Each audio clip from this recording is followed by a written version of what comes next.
साल पहले करते हैं, मम्स थोड़ी बड़ी एज के बच्चों को होगी, 5 to 15 ईयर्स होगी, आपने अक्सर देखा होगा बच्चों के मुंह के आगे स्वेलिंग हो जाती है।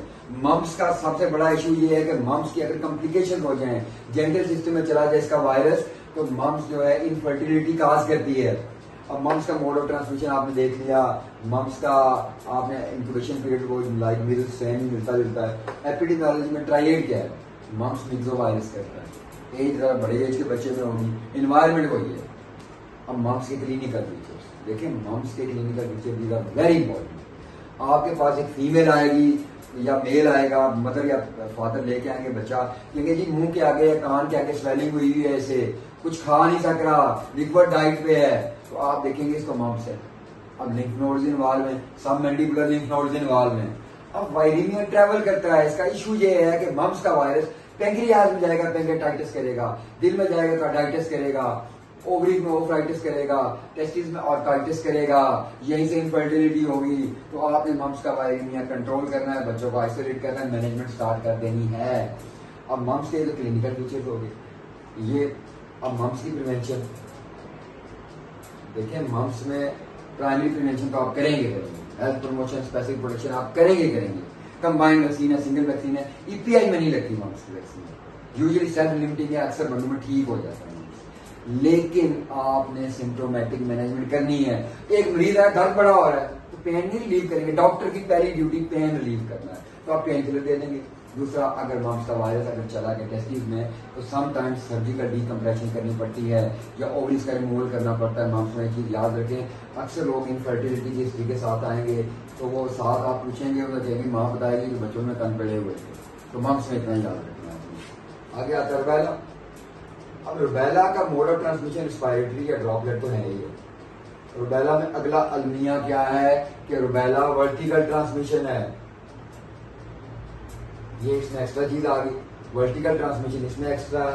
अब रुबेला का जिस में रैश है, रैश मीजल्स और रुबेला की रैश दोनों में रैश होगी, रुबेला लिम्फ नोड्स के थ्रू स्प्रेड करेगी। तो रुबेला और मम्स में कॉमन क्या है, लिम्फ नोड्स। रुबेला और मीजल्स में कॉमन क्या है, रैश। अब क्या रैश एक जैसी होगी? आप ये सोचें कि रैश मीजल्स में भी है, रैश रुबेला में भी है, रैश डिफर करेगी। रुबेला की रैश अगर फेस से स्टार्ट होगी तो फेस से डिसअपीयर होकर बाकी बॉडी में जाएगी, जैसे सांप नहीं जा रहा होता पीछे से डिसअपीयर होकर आगे जाए। मीजल्स की रैश डिसअपीयर नहीं होगी, रुबेला की रैश डिसअपीयर होके बाकी बॉडी में जाएगी। ये उसका बहुत बड़ा फीचर है। सवाल आएगा, बच्चा है मुंह पे रैश, मुंह से बाकी बॉडी में गई, मुंह पे डिसअपीयर होगी, रुबेला। लिम्फ नोड्स कौन से इन्वॉल्व होंगे, पोस्ट आरिकुलर लिम्फ नोड्स।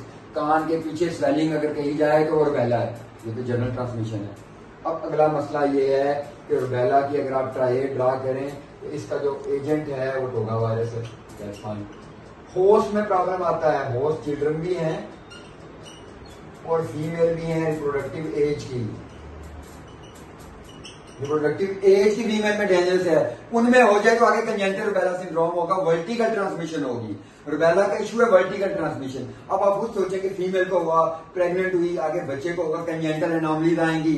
अगर सवाल आता है कि एक बच्चा आया, उसको कार्डाइटिस है, मतलब दिल का मसला है, आंखों का मसला है, मतलब कैटारैक्ट है, कानों का मसला है, डेफनेस है, that is congenital rubella syndrome. वो इसलिए देगा कि मदर को प्रेगनेंसी में कोई वायरल इन्फेक्शन हुआ, तो आंखों का मसला, कानों का मसला और दिल का मसला, this is congenital rubella syndrome.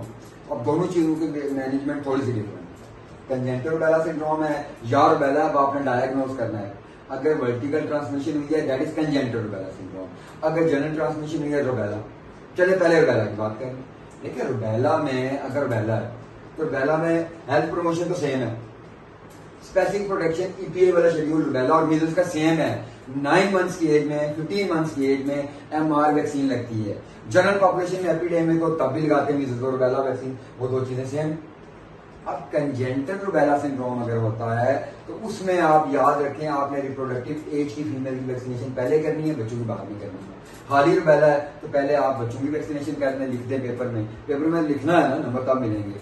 और आप रिप्रोडक्टिव एज की फीमेल की भी करें, वो मैंडेटरी है, रिप्रोडक्टिव एज की फीमेल को बचाना है। और रुबेला की वैक्सीन प्रेगनेंसी में कंट्राइंडिकेटेड। वैक्सीन लगाने के बाद फीमेल को एडवाइस करना है कि 5-6 माह तक आपने प्रेगनेंट नहीं होना। एक सवाल ये भी आता है कि एक फीमेल है, बेटी एफएससी में पढ़ रही है, पड़ोसी के बच्चे को रुबेला है, अब कंपनी करेगी उसे नो, क्यों? कि वो रिप्रोडक्टिव एज है, उसको हो गया, खुद से कुछ नहीं होगा। जब मैरिड होगी, वायरस रहेगा, आगे ट्रांसफर होगा तो वर्टिकल ट्रांसमिशन होगी, कंजेनिटल रूबेला सिंड्रोम होगा, जहां से प्रॉब्लम होगा, उसका कोई ट्रीटमेंट नहीं है। आप गौर फरमाएं, तीनों डिजीजेज जो है प्रिवेंटेबल है, ट्रीटेबल नहीं है, प्रिवेंशन करनी है। और इसमें सबसे बड़ी चीज है लोगों को बचाना है। जिसको होगी शायद उसे कुछ ना हो, लेकिन आगे लगाएगा, अगला इम्यूनो कम्प्रोमाइज है, मैलनूरिश्ड है, उसको प्रॉब्लम होगा। तो कम्युनिकेबल डिजीज पढ़ाने का मकसद, मीजल्स मम्प्स रूबेला पढ़ाने का मेजर मकसद ये है कि आपने लोगों को बचाना है। कम्युनिटी मेडिसिन यही है, आपने कम्युनिटी को बचाना है, दैट्स ऑल।